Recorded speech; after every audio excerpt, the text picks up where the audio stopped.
Before we start, I know there's still people kind of joining in.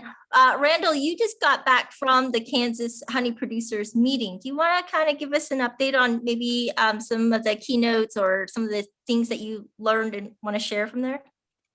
Yeah, the speakers that they invited were myself and Dr. Cameron Jack from University of Florida, who works with Jamie Ellis down there at University of Florida. And yeah, it was really great. He gave a lot of talks about his research with Varroa control and using different miticides, and that was really informative.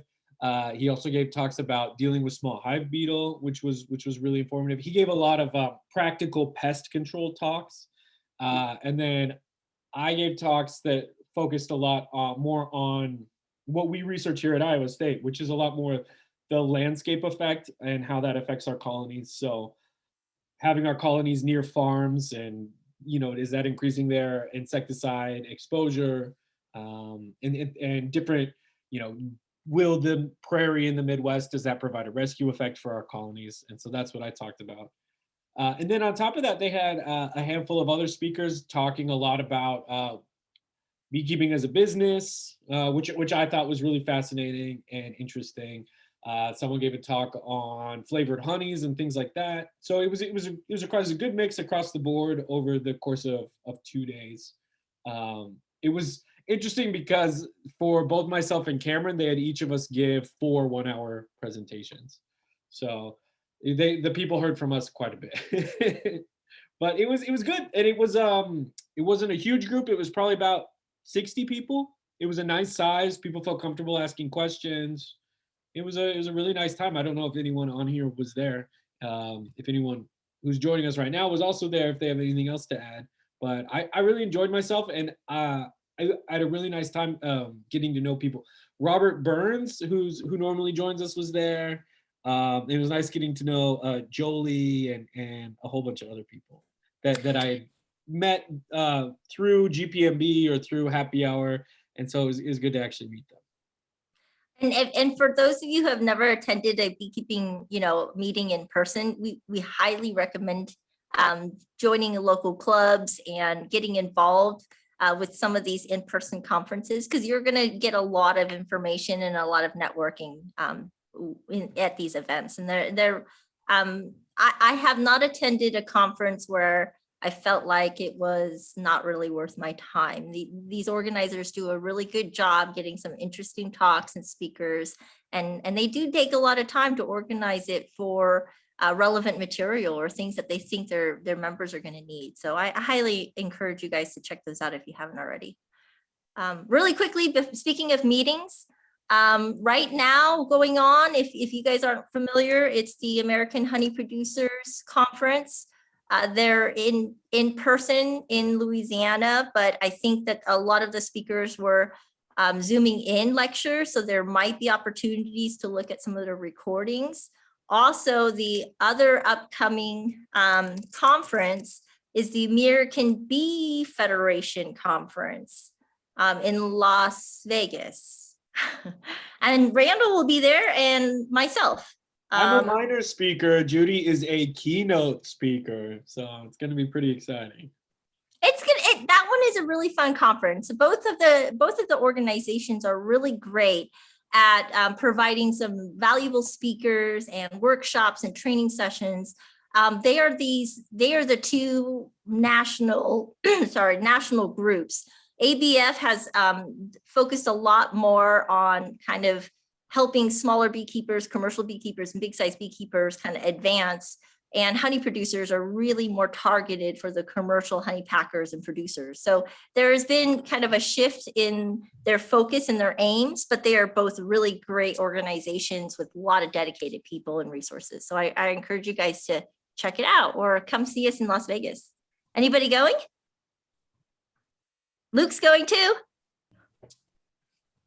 And Sheldon and Rogan and Shelby.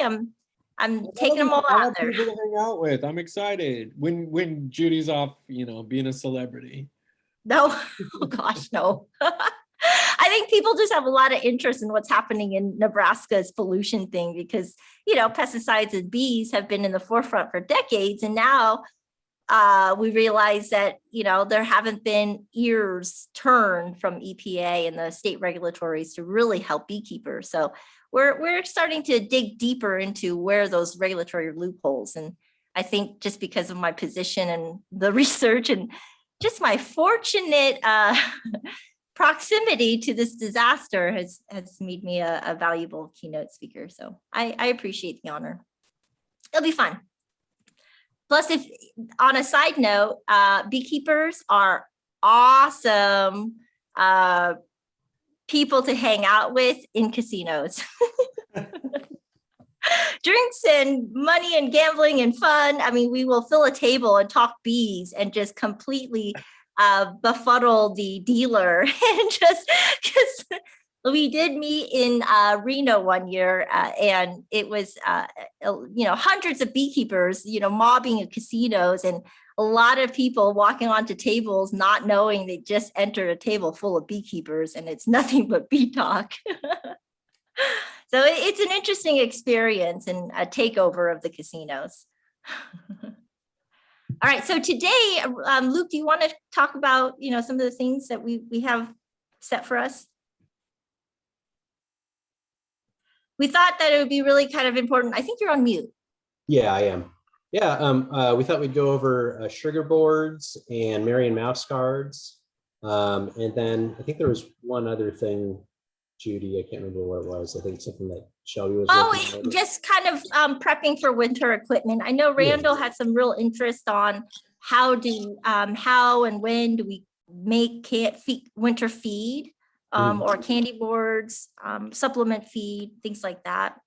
Okay, do anybody want to start us off with any like broad questions or burning areas of interest?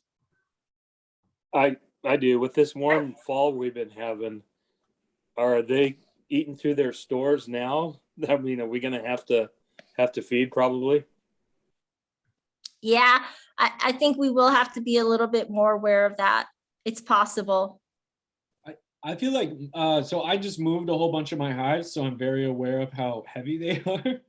And I feel like my colonies were all either really heavy or really light. And I'm wondering if maybe some of the weaker colonies didn't get robbed out to feed the stronger colonies. So I know that half of my colonies at least are probably going to make it through winter. I can just tell with a heft check that they're gonna be fine, at least food wise. The other ones I don't know. But I'm wondering if anyone, I didn't actually see any robbing happening. I'm wondering if that's something that anyone else saw. Since we've had such a warm, I mean, it was a December day and we were out there moving hives like it was, the last week of September or something. The last inspection, we were out about 2, maybe 3 weeks just before Thanksgiving. There was a little bit of robbing or losses from robbing, but these were weaker colonies that we knew were weak going into the fall, and it looks like they're maybe just dwindling away because of all the resources are starting to get pulled out, and their populations are getting smaller and smaller. So I don't really, I mean, at this time of the season, those small ones aren't really going to survive. There's, I wouldn't put more feed on those colonies that aren't really going to make it. If you know that there are colonies that aren't going to make it at this time, it might be a good idea to just call them and take that feed off so that you have feed ready to go in January, February, and you can just throw another box on rather than, have to go through candy boards and other things like that. So you mean having frames of honey that are in the dying colonies? Just go ahead. Pull them out before they get all taken out and robbed out. Do you think, it's been warm enough. Do you think if next week we were to have another warm week, if we were to like combine some of the weaker colonies into some medium colonies, for example, this time of year, do you think that would be okay? Increasing the population a bit, but well, I don't know. Well, I'm hesitant to do anything now because I'm waiting for, winter to rear its ugly head tomorrow or the next day. So anytime you disrupt the colony so close to winter, you want to make sure they have enough time to reseal the propolis seal and to close all the holes and stuff. So if you were to split the boxes and recombine them, and then 3 days later it freezes and it's a hard cold, it might be harder for them to replenish the propolis where they need it. Already Monday, we have a high of 29 degrees, but today it was a high of 59 degrees. What is going on? It's called climate change. Yep. Yeah. And the other thing is, consider a lot of times we try to overwinter in 2 deeps. That's the recommendation. And sometimes our colonies are way too big to actually fit in 2 deeps, but we still take all their supers down and bring them down, and then they're just boiling out. In those circumstances, sometimes we've overwintered in 3 deeps just because their populations just are not going to do well with that little feed. On the other side, sometimes we overwinter in 2 deeps, but the colony really doesn't need 2 deeps of food because there may be only 3 frames of bees, 4 frames of bees. In those circumstances, I would overwinter them in 1 deep with lots of food and then take the extra feed for my other stronger colonies that will probably more likely survive.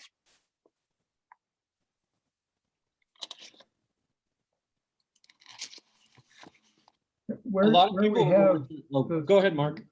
yeah, where we have, and I just went through my hives a couple of days ago when it was, or yesterday when it was pushing 70 here in Omaha, and found 3 hives just bubbling with bees and honey. And then of course I have 1 out of the 4 hives that isn't like that.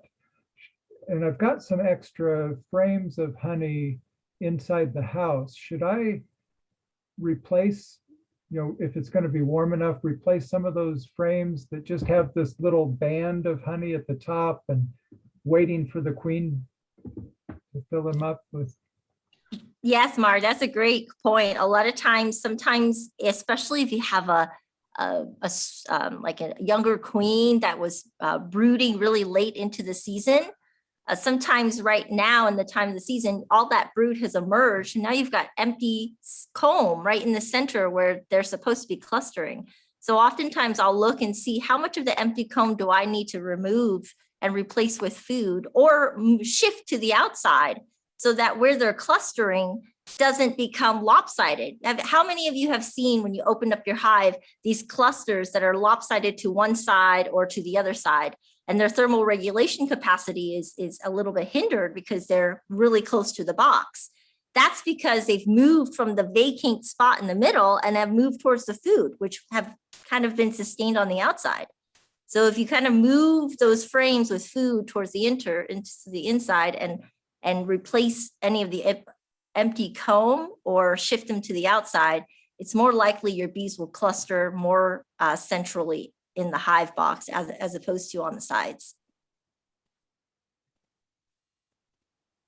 Have you guys seen that where they're just kind of like, oh, the cluster died, but they're on the very outside of the outside frame, and there's plenty of food over here, but there's some empty comb in between, like you think there's a lot of food there, but they still show signs of starvation.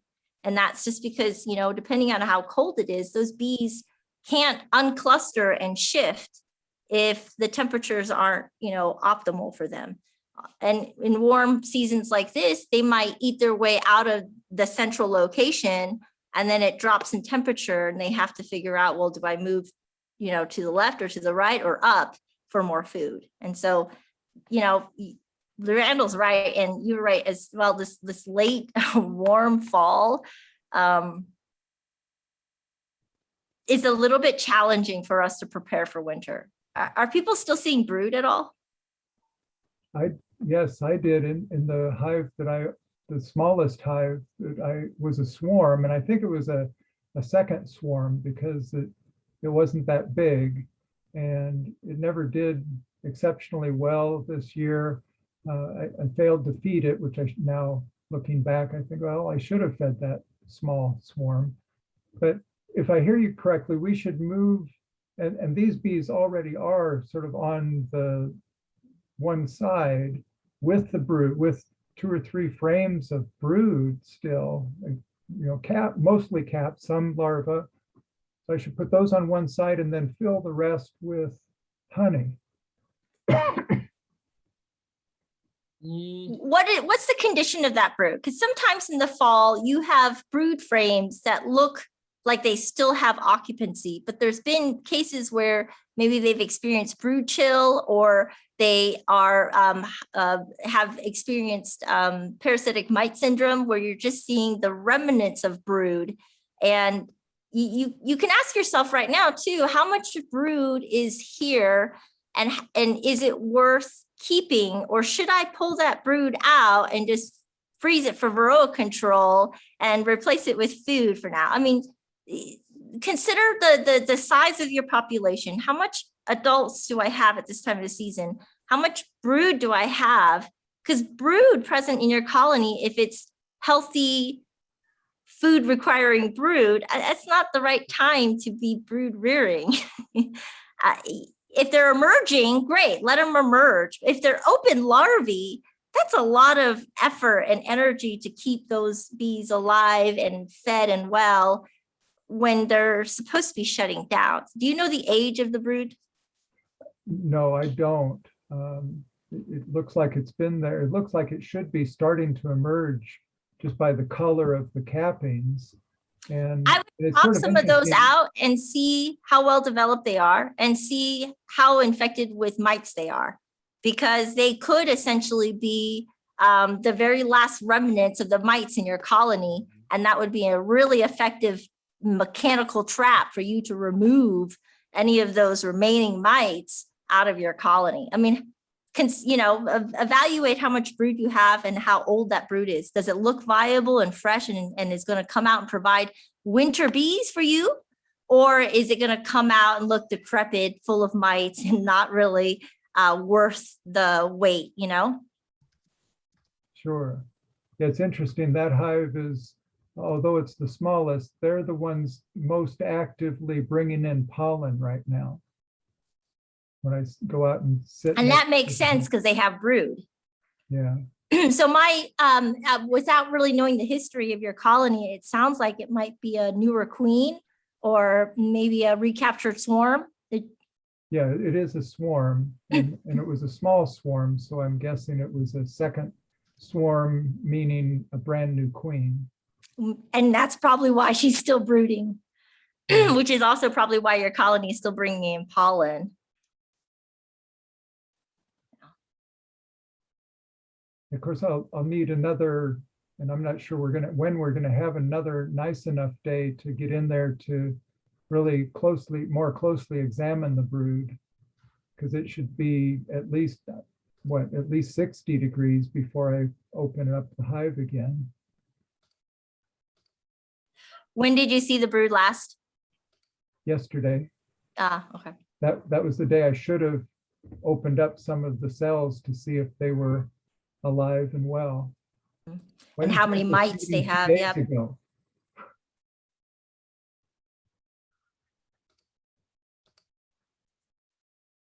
How many of you have problems with like mice and pests invading the hives or the equipment? Yeah, Robert says he's got some issues with mice. Is it mice? Yes, I just came back from a yard today that I didn't have the entrance reducers on. There were only 4 colonies there, but 3 of them had evidence of mice chewing comb, and so already, yeah, this is the time of the season. You got to get those mouse guards on. Got it done today. I'm late. I'm worried that I'm gonna lock a mouse into the colony because I'll just go out there and throw them all on, and I'm like, oh, I hope there's not any mice in there right now. You'll find it next spring.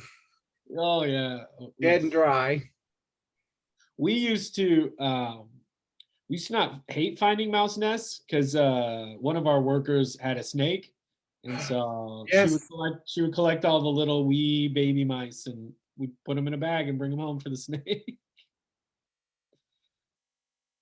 Anyway, but but there's a few different types of mouse guards out there. Were you? Did you want to talk about Marion mouse guards, Judy? Yeah, I was just gonna pull up Courtney Brumble, who's one of our master's students, is preparing one of these NEB guides, which is describing how to build the Marion mouse guard, and we call it the Marion mouse guard because it was created by Marion Ellis. And he's so modest. He's like, don't use my name. So we, you don't need to give us credit. No, Marion, you're an amazing educator and beekeeper. So this is kind of a way for us to share his legacy and his knowledge with us. So she is currently drafting this up, and she submitted it to her committee for review. So we should have this in the works shortly, but it's basically just a very brief introduction of what the problem is. Obviously, if you haven't had these issues, when you see it, it is gross. It can take over the entire comb. You might have to destroy everything just because how many of us want to worry about hantavirus and other pathogens that wildlife like mice might be introducing into your equipment? So here's just kind of an overview of just some of the types of, this is the traditional reducer that people use with the bars, and changing the entrance reducers, using that as a mouse guard. Marion's mouse guard, this one is more of a metal mouse guard. We've had people just make their own mouse guards with the 1/2-inch metal screen. Marion's mouse guard is an all year round bottom board. It's a piece of plywood that is kind of just nailed as part of the bottom board. This allows us to not have to worry about moving the bars at all. It's year long. So this is what it looks like without the hive. It's a very simple fix. And the way that he's designed it is that, and I don't know the thermodynamics of it, but the way that he's put these plugs in here eliminates some of the strange voidance patterns of bees when you have a frame. A lot of times you'll see them build comb like this, and then they won't build over here. So for some reason, the use of this bottom board circulates the air in a way that they will build all the way out, and they aren't doing this voidance building as much in the corners. And so I don't know exactly what the reasoning for that is, but that was an observation that Marion had noted about them. And that's Marion right there with a bunch of supers. But it has the blueprints, materials, and guides on how to actually build them. They're very simple, the material costs for them, and then it saves us from buckets and buckets of little wooden, reducers. Yep. What do they work like reducers? For example, if one of your hives was being robbed out, how would you reduce the entrance, or would you with the Marion mouse guard? We fold a piece of 1/8 metal mesh, just like when we close entrances, and we just shove it in one side. Okay. Yeah. But we haven't really had to do that very much because it seems like, keeping other practices in the yard, like making sure your colonies are relatively the same size, that you don't have any really big and really small colonies in the yard at the same time, helps reduce some of that robbing too. Okay. I have those on all my hives, and I've only found one drawback on them, and that is my mentor uses a oxalic acid vaporizer, and the irons are too thick to slide in that way in the entrance. That's interesting. Okay, that's good to know. So maybe it needs to have some sort of modification or a peephole to insert for the OA wands. Yeah, so I ahead.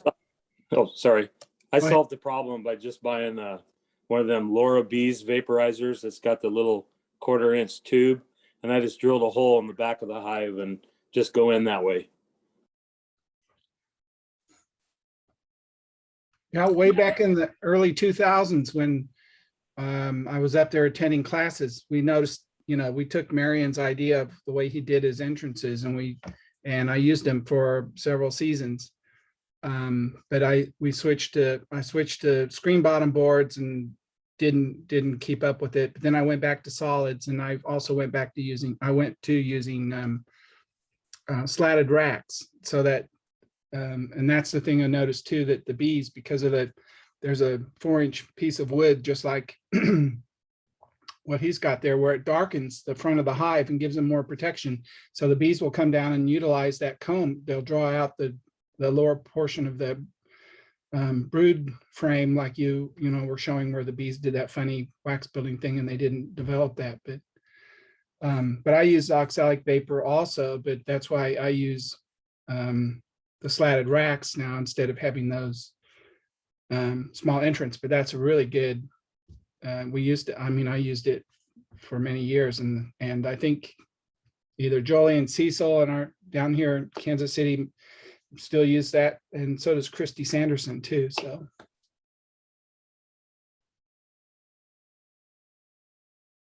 Oh yeah, Robert, you weren't here when I gave a brief recap of the Kansas Honey Producers Association meeting. Just some of the highlights from Cameron Jack and getting to meet a lot of the people that I met on here actually in person. So yeah, it was a great group. And you were a main part of it, so thank you.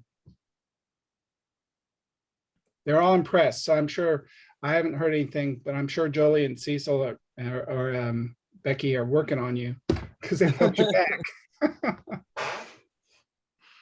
Yeah. Okay, so I'm gonna let Luke kind of share some of the images, and if you guys are interested, I think our previous apiary manager had created a video to describe that process. We can at least give them the link. I don't know if we need to play it here, but Yeah. Luke, go ahead.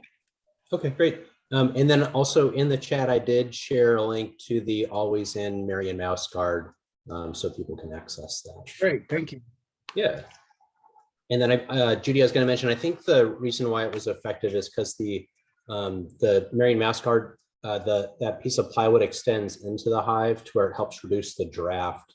And I think that's why they build the comb down further. The draft and the light. I think Robert's got it too. Yeah. And Mark mentioned it too. The airflow and the light. I didn't think about the light, but airflow and light is important. One second here.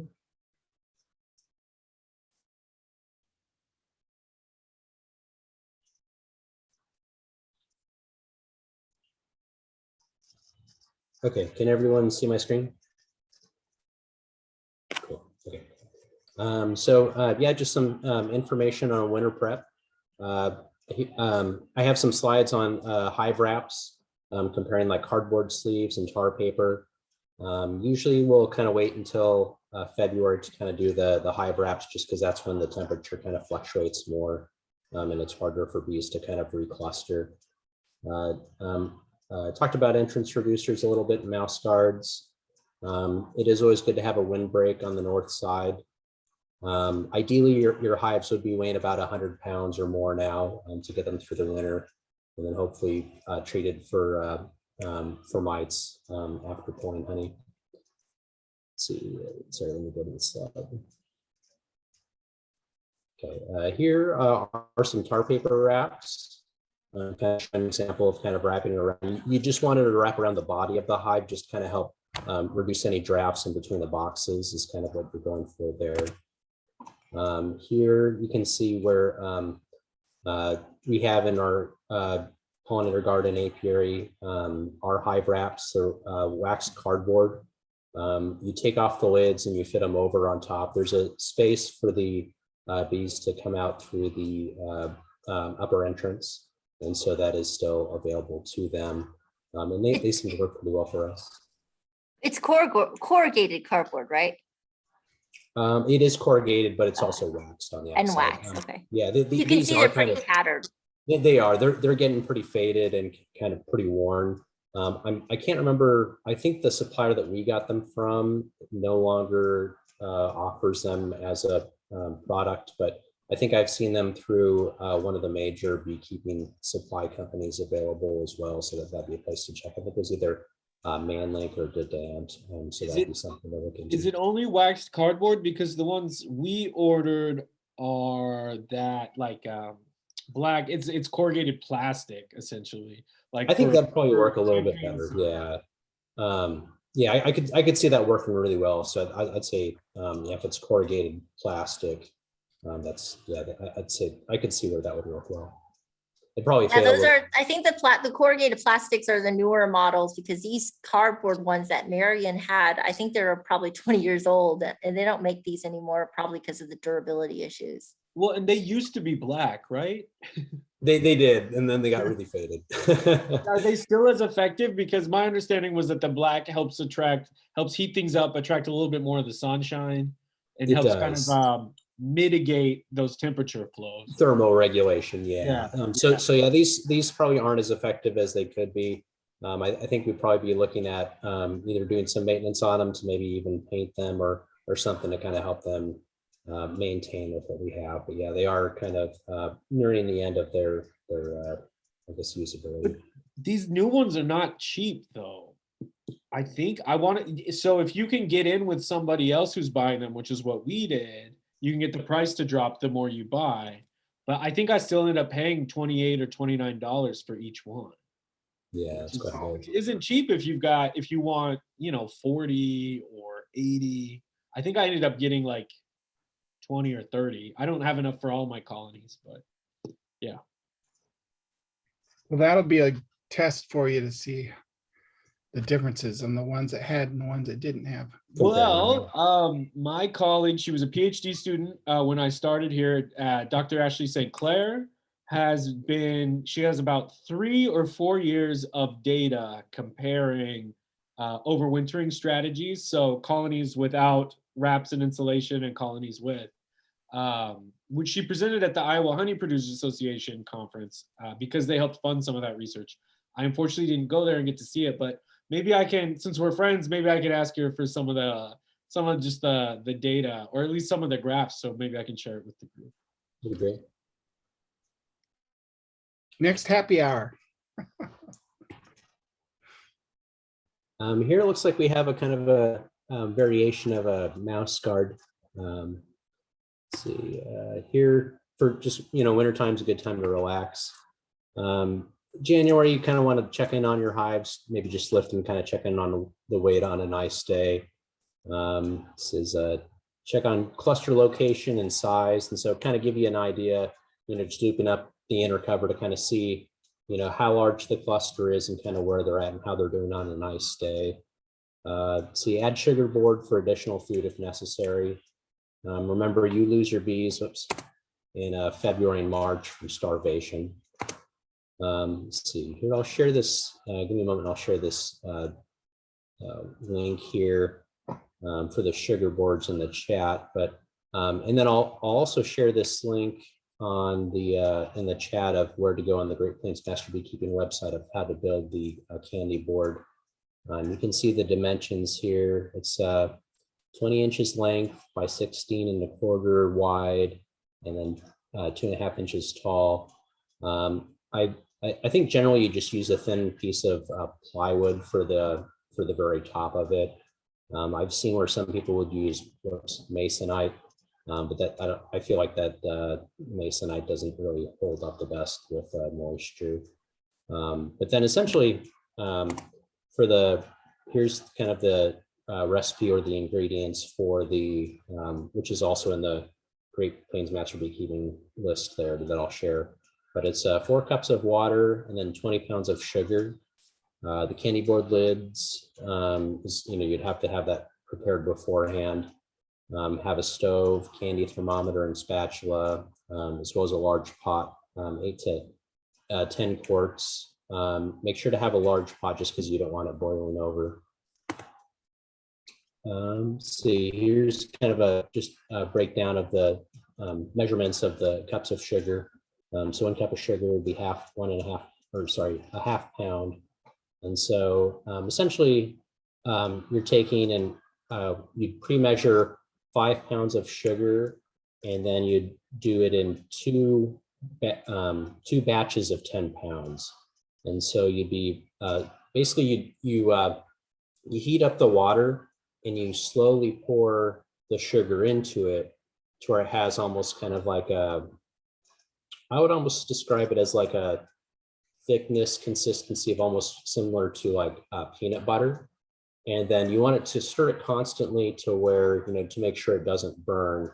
And then once it's, let's see, I did have notes. In the video that I'll share the information in the chat, you don't want it to get over a certain temperature because then it would, if it caramelizes, it's not good.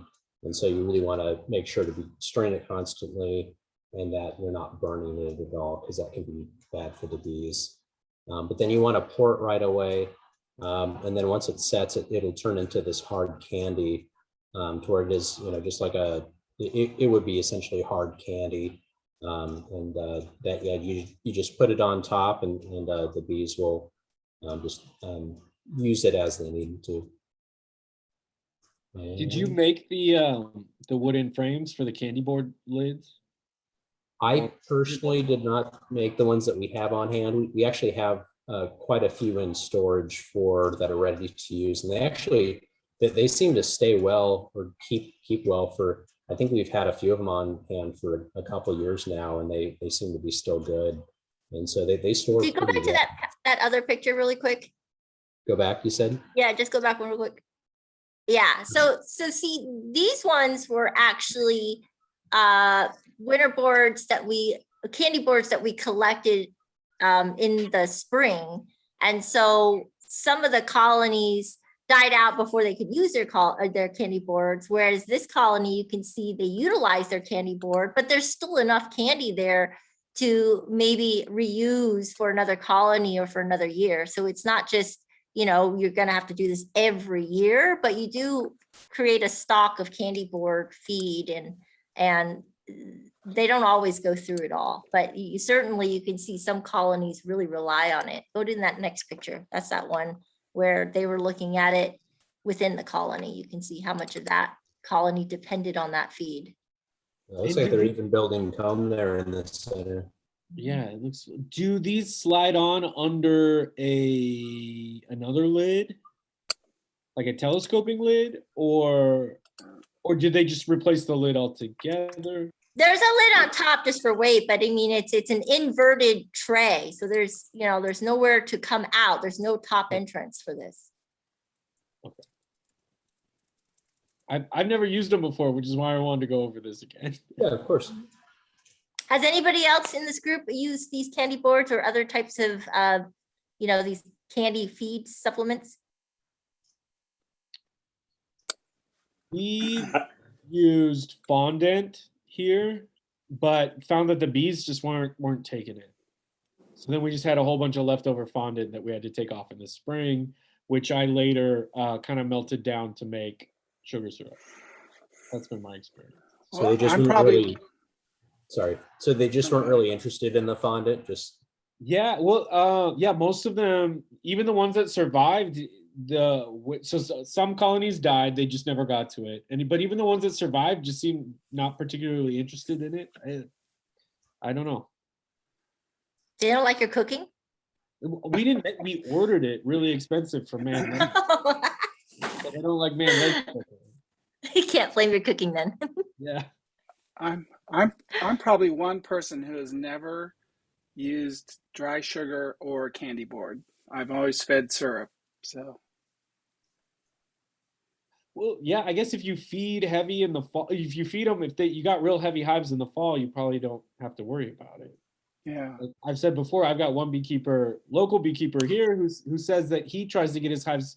I think he says they weigh around an average of 180 going into the winter, 180 pounds. So it's a lot of time and a lot of work. And I think he probably breaks even with his honey sales and his sugar syrup, buying sugar to feed them. But that would be another thing, like, I guess think about winter in September just feed as much as you can. Well, I'm a little further south. than most of everybody on here. But even now, my hives are really heavy, and I fed 1 quart. I try to feed 1 quart to each one, and that's it. Some of them are done. I'm not going to feed them unless I need to stimulate them next spring. But you are also in a queen breeding operation where you kind of want to use that as a criteria. You want bees that are kind of be dependent on the landscape, not dependent on the beekeeper. So for Robert's operation, it's very different. He's selective. If there's bees that aren't going to make it, you don't want to breed from them. Exactly. Very good. I don't want them. If they're not heavy this time of year, something's wrong. And it could be genetics. So. Yeah. And I think that has been the traditional way of working under Gary Reuter at the University of Minnesota. We never dealt with candy boards either. And it's really cold there. And it is they've got solid winters, but again, their winters are actually a little bit easier on their bees than our winters, because consider when it's winter in Minnesota, they're not joking around. It's winter. It's winter.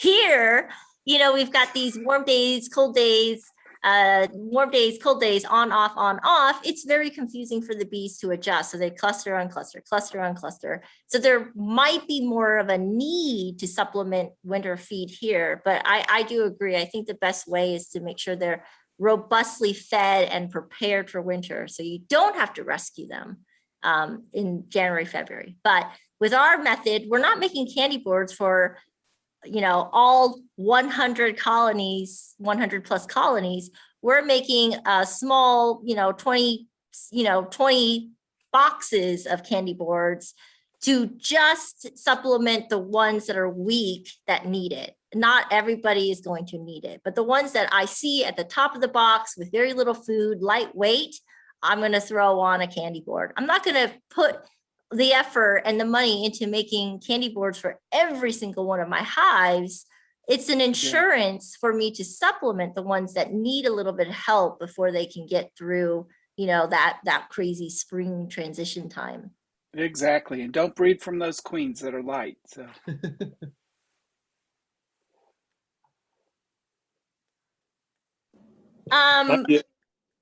Sorry, I make sugar bricks, and the recipe that my mentor told me to use is I take 4 pounds of sugar, and then I use 100 milliliters of apple cider vinegar with the mother. Got to have the mother in it, and then a couple pinches of vitamins and electrolytes. And I asked him what kind of vitamins. He says, "Oh, it's just the stuff that they use for livestock."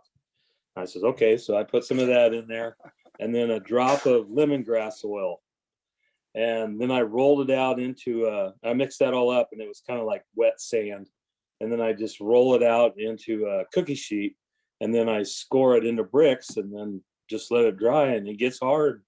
So that's what we used last year, and it seemed to work good.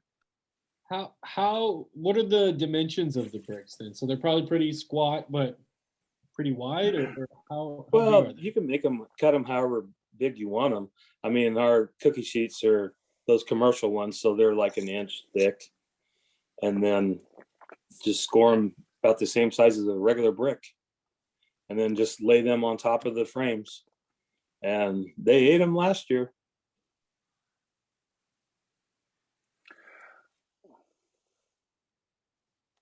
Your cookie sheets, I've tried that, and they stick like glue. Oh, you got to put parchment paper down first. That's what we used. Put parchment paper down in the cookie sheet, and then put the sugar in there, and then rolled it out with a rolling pin. That's exactly how it stays in the box when we make the candy boards. You pour it right directly in, it hardens and sticks to the surface, or to the rim in the bottom. So before we just, if there's any final questions, please, let us know. But I do want to really quickly bring this up because we are in December. Randall and I are both at ABF for next month, and we won't be here for happy hour because it's, we're speaking that day and that time.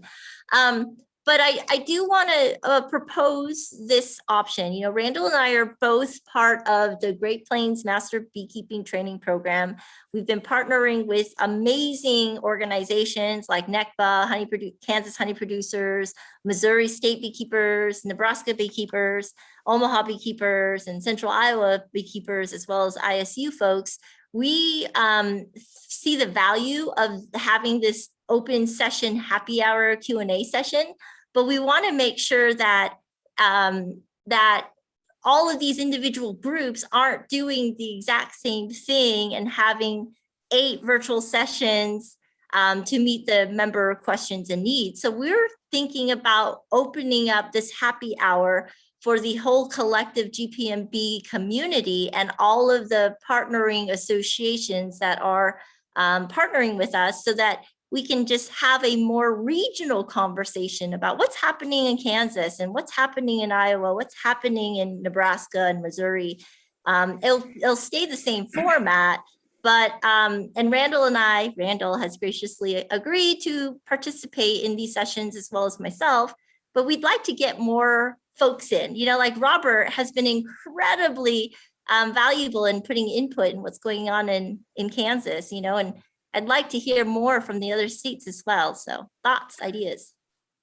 So I can talk to you offline, but so I've been doing our Q&A session. We have a Q&A the first Monday of the month, and I would personally like to end it because that means I've done it a year starting in January and nobody else wants to take over. But I'd be happy to share with you our membership list for emails. So if you need that as a resource, just let me know. Well, and I was thinking, you know, Robert, you are in the same mindset as pretty much every organizer who is running these virtual sessions. There's just too many.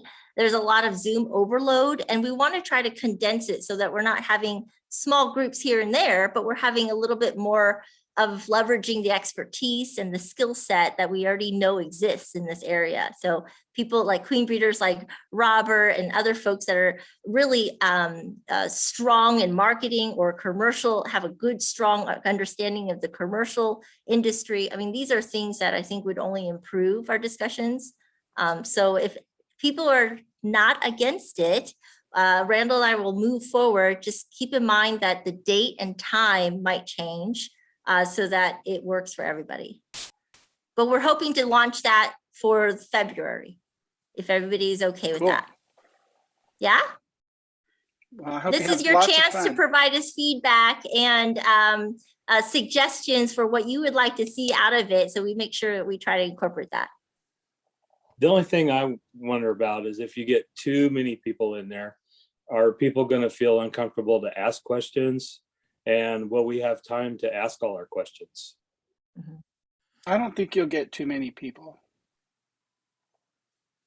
One option is we could just try and see if we get too many people, and if we do, maybe we could try to take half the period to like divide into 2 different, you know, like breakout sessions on Zoom. You know, like, okay, well, now Judy's going to go into this chat and talk about, you know, spring feeding, but Randall's going to be talking about spring varroa mite treatment. So go to the room that you want. You know, we could maybe divide it up a bit and be more topical. Yeah, that'd be a good idea. And the other approach, because I know we did breaking groups for our virtual fun day, and people really liked that feedback, that Q&A with it. But then other people said, oh, there's multiple sessions I want to attend, or multiple groups, but they're happening at the same time. So the other way is, you know, loosely, we have these general topics of discussion. We do, the chat room is a great way for us to facilitate the questions in the Q&A. So another way is that if any of the questions that weren't answered in that chat room, we can copy and paste it and make sure they're answered. And, you know, the next meeting, or we can follow up with the newsletters that Randall puts out and just says, hey, here's the recordings. Also, here's a few other questions that we didn't get to, and some short, you know, resources for that.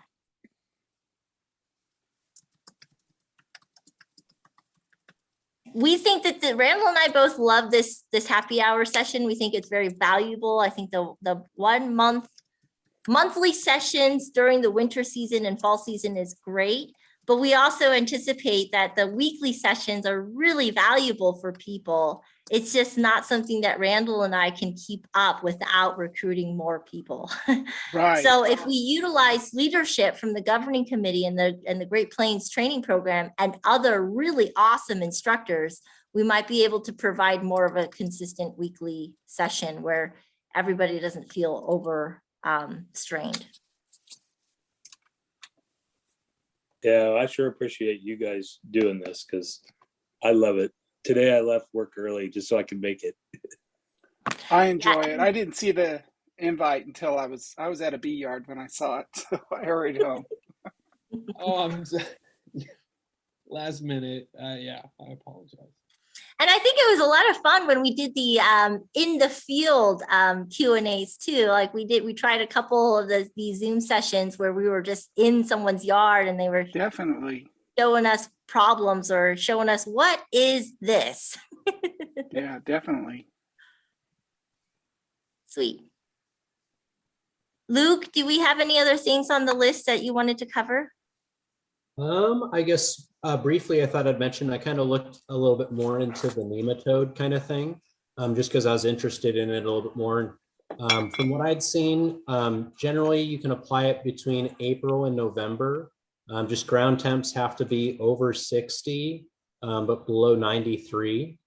And then essentially once you'd water it in, and then I think the basic, like the smallest package would be for 5 million beneficial nematodes, and that would do 10 hives.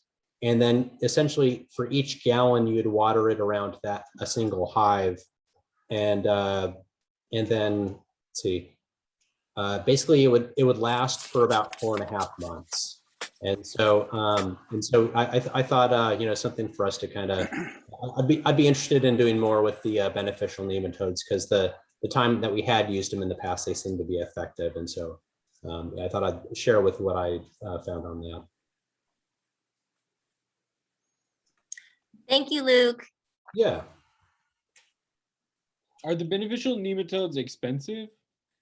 I think from the package that I was looking at, I think they generally cost between, I think depending on who you go through, maybe like $20 to maybe like $30 roughly. So it is a little bit of an expense, but I guess it kind of depends on kind of, what you're dealing with, I guess so too. And for those And that it's not per colony, it's for the whole, it's basically for an area coverage. Yeah, you'd buy enough to be able to do your whole apiary. And for those who maybe weren't part of this conversation, the beneficial nematodes are good for controlling small hive beetle that is, pupating over winter in the soil. That's great. Yeah, because small hive beetle is my brand new problem that I get to deal with. So Yay. not fun. In fact, I think that's one of the things that I enjoy the least would be cleaning out hives that have been out by small hive beetles, just because they're pretty gross. I just found a whole bunch today in a hive. I help a neighbor down the street a quarter of a mile away, and she had a ton of them. I heard chickens are really good for them too.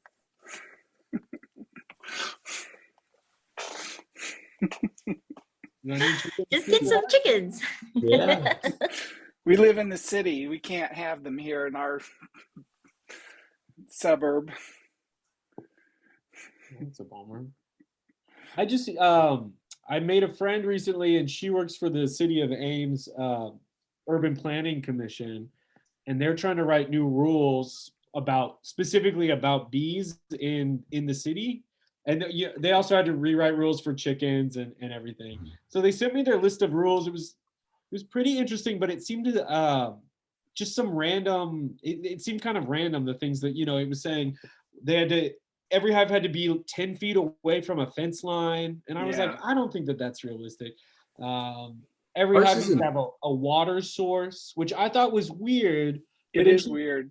But then I went on to tell her about how I get extension calls from people that have bird feeders, and the bees are taking over the bird feeders and scaring the birds away. And so the idea behind the water source makes sense because then maybe the bees won't be going to neighbors' yards. Are they looking- hummingbird feeders though, or other types of feeders? No, just like a pond, like little pond pool. but- Yeah, because they need the water. There's not enough water.